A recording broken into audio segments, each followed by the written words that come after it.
911, what's your emergency? I don't know what to do. My neighbor collapsed at my door. She says her kids are dying, covered in blood. The chilling urgency in the caller's voice grips your heart.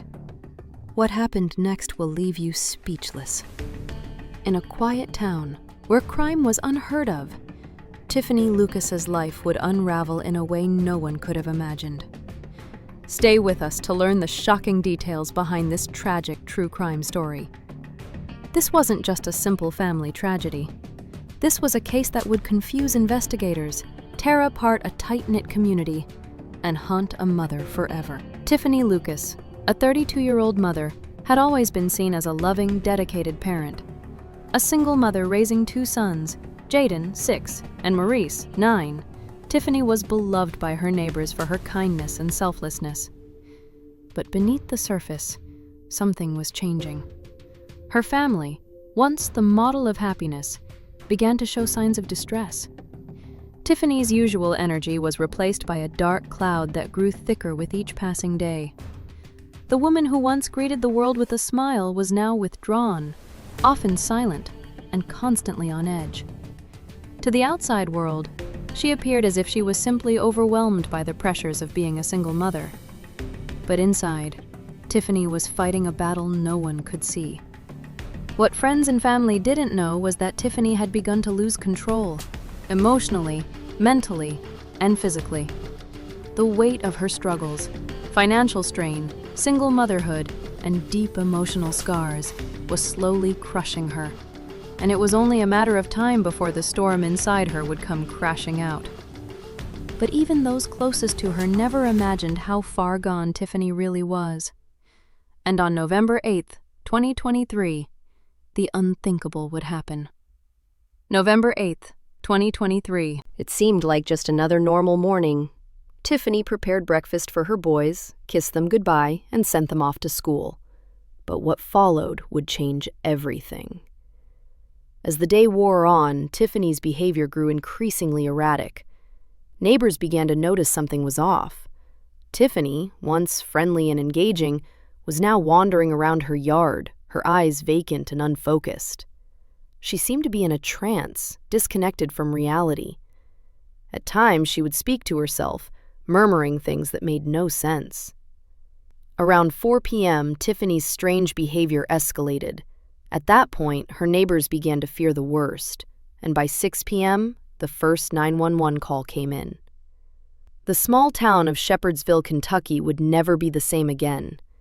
The operator's voice remains calm, but the panic in the caller's voice is unmistakable. "There's blood everywhere," the caller says, their voice trembling. "One of them has a gunshot wound to his head. The other, he's barely breathing. His body's covered in blood, too." As the operator continues asking questions, the caller's fear is palpable. But what's more chilling is the voice heard faintly in the background. It was Tiffany's voice, slurred, broken, barely recognizable. "Are my boys still alive?" she whispers, her words dripping with fear and disbelief. What happened next would leave everyone in shock.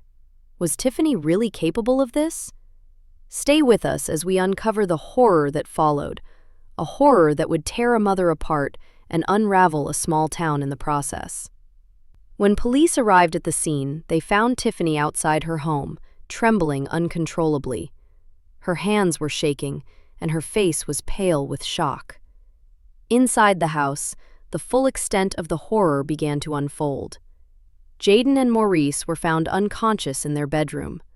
Both had been shot in the head.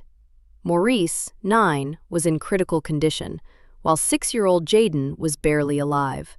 Blood covered the bed, and shell casings littered the floor. The gun used in the shooting was lying on the bed beside them.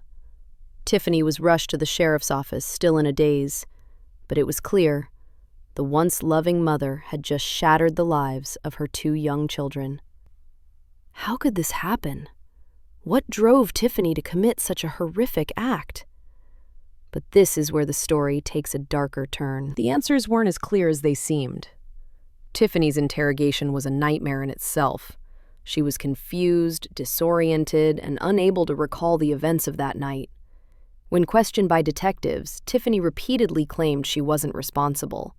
Her words were jumbled, almost as if she were speaking through a fog. "I didn't hurt them," she insisted, her voice distant. "It wasn't me. It wasn't me. It was him. Parker.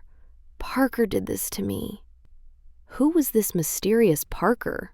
Was he real? Or was he a product of Tiffany's broken mind? Tiffanie spoke of manipulation, how video games, her phone, and the internet had been used to control her. "The games, they messed with my mind," she rambled. "I didn't hurt them. It wasn't me. It was Parker." Investigators were baffled. There was no trace of anyone named Parker, no evidence, no records. But Tiffanie clung to this name as if it was the key to understanding her actions. Was it a delusion? Or was there something darker at play? As Tiffany's sons fought for their lives in the hospital, the investigation continued. The doctors did everything they could, but by the end of the day, both children succumbed to their injuries. Jayden and Maurice were gone. The town of Shepherdsville, once peaceful and quiet, was now shattered. A mother had taken the lives of her own children. How could this happen? Why would a mother do this to her own flesh and blood? But here's where the story takes another chilling twist. Tiffany's claims of being controlled by Parker weren't enough to explain the cold, hard facts. The evidence was clear. Tiffanie had pulled the trigger. Despite her claims of manipulation, there was no one else to blame. Tiffanie was arrested and charged with 2 counts of murder. Her defense team initially considered an insanity plea, but Tiffanie ultimately pled guilty. The evidence was irrefutable, and there was no denying the horror she had inflicted on her children. In November 2024, Tiffanie was sentenced to life in prison without the possibility of parole. As she sat in the courtroom, the reality of her actions began to settle in. She would never be free again. But the question remained. Was Tiffany's mental illness enough to explain her actions? Could anyone have prevented this tragedy? While Tiffany's guilt was acknowledged, there was still a lingering sense of confusion and unanswered questions. Could the tragedy have been prevented? Could Tiffanie have been helped before things spiraled so out of control? The community of Shepherdsville, and even Tiffany's family, was left wondering whether they could have done more to intervene in her worsening mental state. In the months following the trial, there were calls for greater awareness of mental health issues, especially the kind that can go unnoticed until it's too late. Tiffany's story had shown how untreated mental illness could spiral into violence. Had there been signs of Tiffany's mental breakdown that no one saw? Was there an opportunity to intervene before it was too late? Tiffany's mental health issues were deeply rooted, but was there anyone who truly understood how fragile her state of mind had become? The warning signs had been there: her erratic behavior, the growing isolation, the strange talk of Parker. But how could anyone have known that these were the early signs of something far darker brewing inside her mind?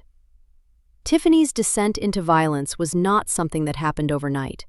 It was the culmination of years of untreated mental health struggles. But in the face of this tragedy, could the system have done more to help her? Could her family, friends, or even the community have intervened in a way that would have stopped her from committing the unthinkable? For Tiffany, the years ahead would be spent behind bars, isolated from the world and from the children she once loved. The pain of what she had done would never fully escape her, but the lingering question remained: was she truly responsible for the deaths of her children? The impact of the tragedy didn't end with Tiffany's conviction. The emotional toll on the family, friends, and neighbors of Jayden and Maurice was profound. The loss of 2 innocent children had shaken the heart of the community. How could a mother, someone so close to the boys, be capable of such horror? For Tiffany's family, the grief was indescribable. They had watched her struggle for years, seen her battle with depression and anxiety, but they never imagined the darkness would reach this far. The mother they had known had become a stranger, someone unrecognizable, someone who could commit an unimaginable act of violence. But the pain was also felt by the people of Shepherdsville. The town that had once known Tiffanie as a kind and caring woman was now left to reckon with the reality that she had been the cause of so much suffering. How did they reconcile the woman they once knew with the one who had caused such devastation? Neighbors, who had once welcomed Tiffanie with open arms, now struggled to understand how such violence could emerge from someone they had trusted. How could anyone predict that a mother, someone meant to protect and love her children, could descend into such a dark and violent place? The community, like Tiffanie herself, was left broken by the tragedy. While Tiffany's guilt was acknowledged, there was still a lingering sense of confusion and unanswered questions. Could the tragedy have been prevented? Could Tiffanie have been helped before things spiraled so out of control? The community of Shepherdsville, and even Tiffany's family, was left wondering whether they could have done more to intervene in her worsening mental state. As time passed, the names of Jayden and Maurice would never be forgotten. Though their lives were tragically cut short, the memory of their innocence and the love they shared with their mother would live on in the hearts of the people who knew them. But for Tiffanie, the life she had once known was now over. She would spend the rest of her days behind bars, living with the knowledge that she was the one responsible for taking the lives of her two beloved sons. Tiffanie Lucas's story is a heartbreaking reminder of the consequences of untreated mental illness. It's a cautionary tale of how untreated psychological issues can manifest in tragic ways, and how even the most loving, devoted individuals can fall victim to their own mental health struggles. Tiffanie was a mother who loved her children, but in the end, her deteriorating mental state led her down a path of violence and tragedy. Her story raises important questions about mental health care, support systems, and the responsibility of those around us to recognize the signs of someone in crisis. Could Jayden and Maurice have been saved? Could Tiffanie have been helped before it was too late? These are questions that will linger long after the case is closed. As for Tiffanie, her fate is sealed. She will live out the rest of her life behind bars, forever haunted by the children she loved but lost in the most tragic way possible.